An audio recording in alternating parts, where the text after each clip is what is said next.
It went from allergies to a sinus infection to bacterial meningitis. The last few months have been a blur of emergency rooms, surgery, and antibiotics for a Frenchtown family.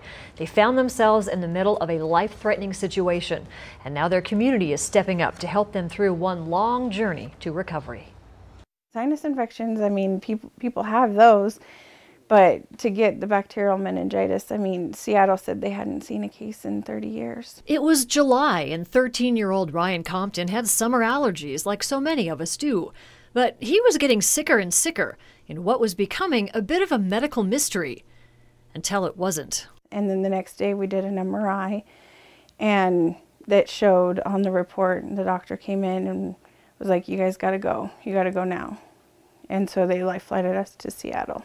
In Seattle, doctors wasted no time in an epic fight against a life-threatening infection. He had to end up cutting his skull out and taking it out because the infection was so bad it was attacking his brains and his brain and his bones.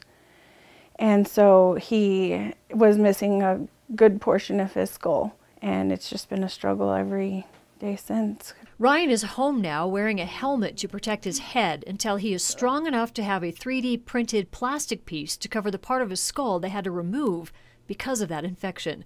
He hasn't been able to go to school yet this year, but tries to keep busy. I like to do a lot of things, like even I go outside and play with my dog, throw a ball at her for her to play with. It's been a constant journey of medical appointments from Missoula to Seattle. Beth hasn't slept much since August. She has a constant watch on her son.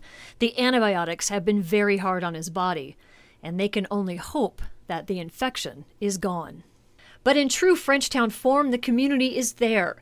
His 8th grade football team made him a member this year. The community holding a big silent auction this weekend to help the family with travel expenses. It has for sure been tough, but the Comptons are tougher. He's a lot of my personality, and I've just, I always smile. I mean, you just always still got to try to look to the positive. That's what we try.